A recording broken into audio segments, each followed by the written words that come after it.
क्या आपको पता है कि आटा और मैदे में डिफरेंस क्या है? आपको जानकर हैरानी होगी कि आपके पास जो मैदा आ रहा है उसमें बहुत सारी केमिकल्स है। उसकी वजह से आपको डायबिटीज जैसी गंभीर बीमारियों का सामना करना पड़ सकता है। उसी के साथ मैदा हमारे शरीर को बहुत सारे नुकसान पहुंचाता है। ब्लीचिंग क्या होती है? इन्हीं सब सवालों के जवाब आज के इस वीडियो में हम देखेंगे। तो देखते रहिए जीके विद ऋषि। मैदे का इजाद सबसे पहले यूरोप में हुआ था। यूरोप में लोगों को एक रिफाइंड फ्लोर चाहिए था जिसमें इम्प्यूरिटीज ना हो। उनको लगा कि गेहूं का बाहर का मेम्ब्रेन इम्प्यूरिटी है, इसकी वजह से उन्होंने वो निकाल दिया और बचे हुए पार्ट से मैदा बनाया। तो चलिए देखते हैं कि आटे में और गेहूं में डिफरेंस क्या है। जहाँ पे आटा पूरे ग्रेन से बनाया जाता है, वहीं पे मैदा सिर्फ एंडोस्पर्म से बनाया जाता है। इसमें आउटर मेम्ब्रेन को निकाल कर फेंक दिया जाता है। आउटर मेम्ब्रेन को निकालने की वजह से मैदे में न्यूट्रिएंट्स और फाइबर्स ना के बराबर रह जाते हैं। वहीं पे उसमें सिर्फ स्टार्च बच जाता है, जिसकी वजह से कैलोरीज बढ़ती है। मैदा तो एंडोस्पर्म से बन गया, पर समय के साथ मैदे की हार्डनेस बढ़ने लगती थी, उसकी सफेदी कम होने लगती थी।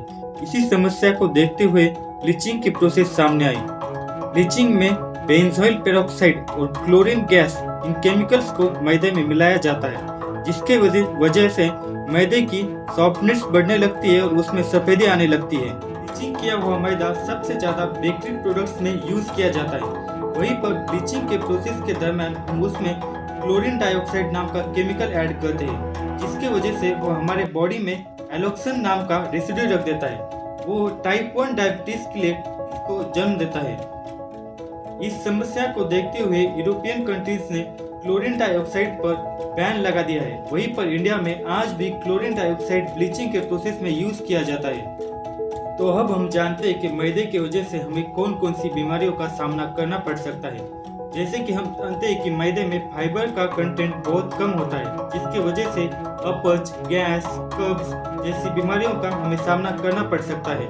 कई बार गेहूं को पीसने की वजह से मैदे में ज्यादातर स्टार्च रहते हैं, जिसकी वजह से हमारी कैलोरीज बढ़ती है और हमें मोटापा आना शुरू हो सकता है। मैदे में प्रोटीन ना के बराबर होता है, जिसकी वजह से वो एसिडिक बन जाता है और हमारे हड्डियों में स्थित कैल्शियम को सोख लेता है, जिसकी वजह से हमारी हड्डियां कमजोर हो जाती है।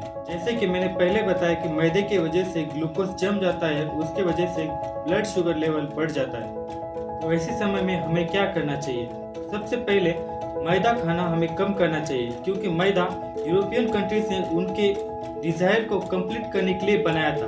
वहीं पे हमारे पास एक बेटर अल्टरनेटिव आटा उपलब्ध होने के बाद भी हम मैदे पे शिफ्ट हो रहे हैं, क्योंकि वेस्टर्न कंट्रीज का कल्चर हम अपनाने में इतना व्यस्त है कि हम अपने देश की सभ्यता भूल रहे हैं। हमारे भारत देश में इजाद की हुई गेहूं की चपाती सबसे उत्तम फूड है।